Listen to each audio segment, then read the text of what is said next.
ఈరోజు ఒక మనకు నాగరాజు అని మెసేజ్ పెట్టిండు, అన్నా నీకు పాదాభివందనాలు అని. మీరు మాకు పాదాభివందనాలు పెట్టొద్దు, మనం దేశం కోసం చేస్తున్నాము, మేము పాదాభివందనాలు చెప్తాము. మేము ఇక్కడ నిలబడ్డామంటేనే మీ ఆదరణతోని. అండ్ మళ్ళీ శ్యామల అమ్మ కూడా మళ్ళీ పెట్టింది, మీ న్యూస్ చాలా బాగుంది అని చెప్పేసి. మొన్న అంటే కొద్దిగా మేము అపోహతోని మీరు మిమ్మల్ని అరెస్ట్ చేయడాన్ని అన్నము అని చెప్పేసి ఒక అపోహతో మేము మాట్లాడినాం. సో దానికి సారీ మీకు. సో అమ్మ మంచి మెసేజ్ పెట్టింది. సో ఇది అంటే మన చిత్రగుప్తు ఎంత కష్టపడుతున్నామో, ఎట్లా చేస్తున్నామో, ఇది అంటే మీలాగా మోటివేట్ చేసేవాళ్ళు ఎవరు లేరు అని చెప్పేసి అద్భుతంగా ఆయన స్పందిస్తూ ఆయన మెసేజ్లు పెడుతున్నారు. Thank you sir. మేము కోరుకునేది ఒక్కటే, ఈ మోటివేషన్ కావచ్చు, మీలో వచ్చినటువంటి స్పందనని 10 మందికి తెలియజేయడం.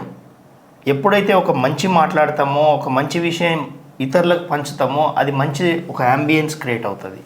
అది కోరుకుంటున్నాం మనం. నేను ఇంకొకటి ఏమంటా అంటే, మీరు ఒక చిత్రగుప్త ఛానల్ గట్టిగా ఫాలో అయ్యారు అనుకో తెలుగు రాష్ట్రాలలో, మేము హిందీ ఇంగ్లీష్లో కూడా చేయొచ్చు. ఇల్లు గెలిచి రచ్చగెలవాల.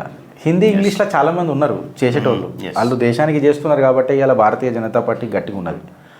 సీన్ ఏందనంటే, నేను కోరేది ఏందనంటే, అట్లీస్ట్ మీరు మా దగ్గర చూస్తే మీకు కొంచెం ఇన్ఫర్మేషన్ వస్తుందని చెప్పి నేను భావిస్తున్నా. అంటే మీరు మెచ్చుకుంటారు కాబట్టి నేను కొంచెం ఏమంటారు, ఎగ్జాగరేట్ కాదు కానీ నమ్ముతున్నా మేము చేస్తున్నది కొంచెం కరెక్ట్ పద్ధతిలోనే ఉన్నామని. ఇంకా చేసేది చాలా ఉంది, నేను కూడా ఒప్పుకుంటా.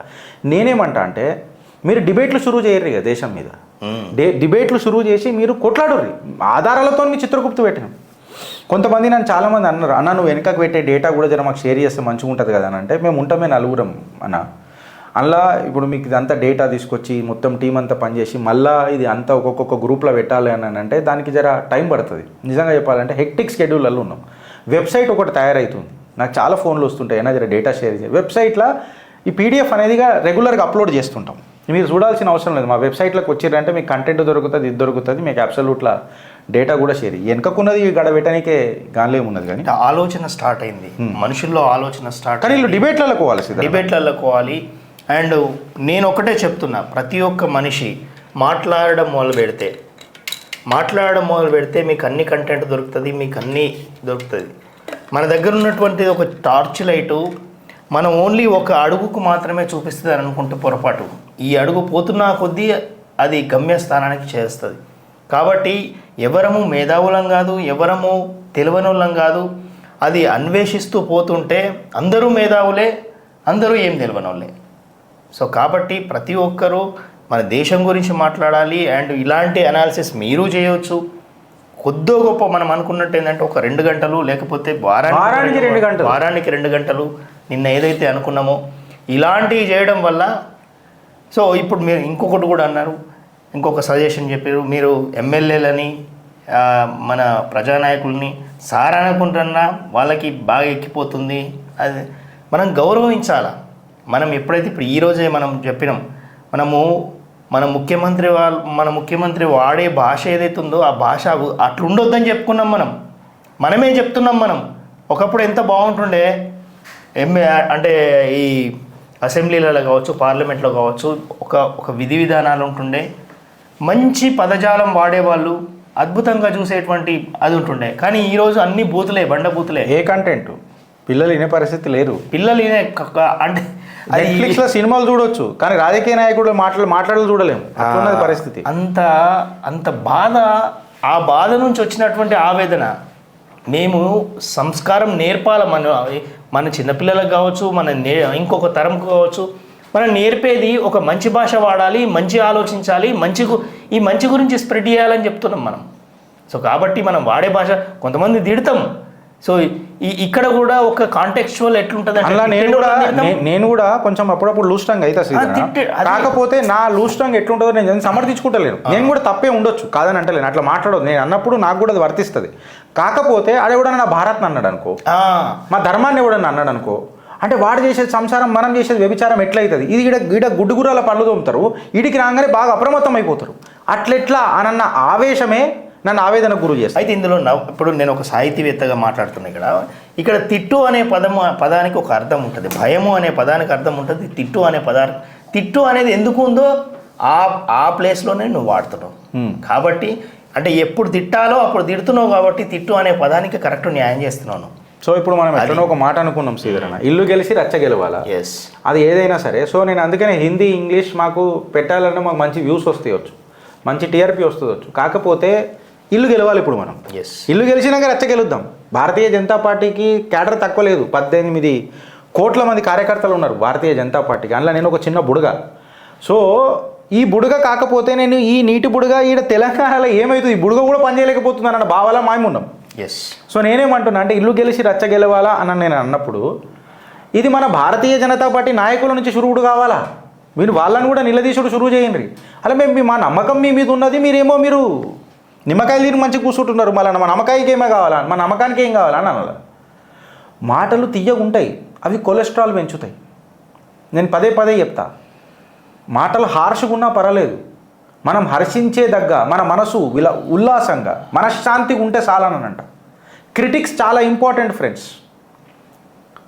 పొగడ్తలు పొడిచినట్టే ఉంటాయి, అవి కొలెస్ట్రాల్ పెంచుతాయి. మనిషి జీవితాంతం పొగుడుతున్నాడు అని అంటే ఏదో ప్రాబ్లం ఉంటుంది, వాడికి ఏదో లోపం ఉంటుంది, వాడి లోపం కప్పిపుచ్చుకోనికే మనని పొగుడుతాడు.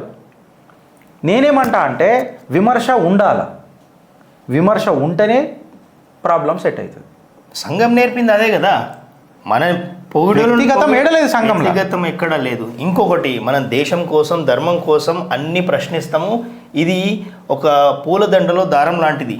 కానీ ఒక దేశం కోసం ధర్మం కోసం అని మాట్లాడుకుంటా మాత్రమే కాదు, ఇలాంటి అనాలిసిస్ మాట్లాడుకోవాలి, ఒక ఎకానమీ మాట్లాడుకోవాలి, అన్ని డెవలప్మెంటల్ ఆస్పెక్ట్స్. అండ్ బీజేపీలో ఉన్నంత ఇంటలెక్చువల్ ప్రాపర్టీ ఇంటలెక్చువల్ క్యాండిడేట్స్ ఎక్కడ లేరు. వాడుకోవాలి అంటే వాళ్ళందరూ బయటకు రావాలి. మనలో ఏడ వాడుకుంటారు, వాళ్ళు వాడుకోకపోయినా సరే వాళ్ళు వాడుకుంటే దుకాణం ఎందుకు పెడుతుండే మనం. ఇది 2014 నుంచి మాట్లాడుతున్నాం మనం. ఇప్పుడు ఎట్లుంటుంది అంటన్నా, దేశం కోసం ధర్మం కోసం ప్రాణం అర్పితం, దేశం కోసం ధర్మం కోసం ప్రాణం అర్పితం. కాకపోతే ఎవడన్నా దేహం కోసం ధనం కోసం అని అంటే దహించవేసే తత్వం కూడా దేశానికి అంకితం. అన్ని దహనం చేసుడే, దేహం కోసం ధనం కోసం దేశాన్ని ధర్మాన్ని తాకట్టు పెడతా అంటే అన్ని దహనం చేసుడే అని ఇక ఉండదు. ఇక లొల్లేముండదు ఆడ. దహనం చేసుడు అంటే ఫిజికల్గా కూడా చేయాల్సిన అవసరం లేదు, రాజ్యాంగబద్ధంగా గడపరదించవచ్చు. నేను అందుకే మీరు ఆవేశపడొద్దనంట. ఇగో మనము ఒకటి గుర్తుపెట్టుకోర్రి, మనం పూలువల చాచా మునిమన్మండలం కాము, లేదా పూలువల చాచా నెహ్రూలం కాము. మనం జైలు వేస్తే మనం పిల్లలకు రాసుకోనికి పెన్ను పేపర్లు ఇచ్చి లెటర్ రాసుకోనికి జైల్లో ఇవ్వాలి, రేపు బద్దలు వల్ల కొడతారు, సెక్షన్లు గట్టికుంటాయి. అందుకే నేనేమంటున్నానంటే మనం అప్రమత్తంగా ఉండాలి. మనం ఏం మాట్లాడుతున్నాం, ఏం టాపిక్స్ చూస్ చేస్తున్నాం, ఎట్లా మాట్లాడుతున్నాం, ఏ టాపిక్ మాట్లాడితే చైతన్యం తీసుకురాగలుగుతాం. మస్తు ఉంటాయి, మస్తు చేయొచ్చు. కాకపోతే మనం ఏది సెలెక్ట్ చేసుకుందాం అనేది చాలా ఇంపార్టెంట్. ప్రతి ఒక్క హిందూ బంధువు, ప్రతి ఒక్క భారతీయుడు కరెక్ట్గా చెప్తే ఇవాళ భారత్ని కాపాడుకునే దిశగా పోవాలా. ఈ ఫారిన్ కుట్రని తొక్కిపడేయాలి. మనకు స్వదేశీ కుట్రనే పెద్దగా పడైంది కదా. బయటి దేశంలో కానంటే మనకి ఇంటర్నల్గానే లొల్లిలు, చిల్లరగాళ్ళు అంతా గిన్నెపడి ఉన్నారు కదా. వీళ్ళని చింతపండు పెట్టాలి ఫస్ట్.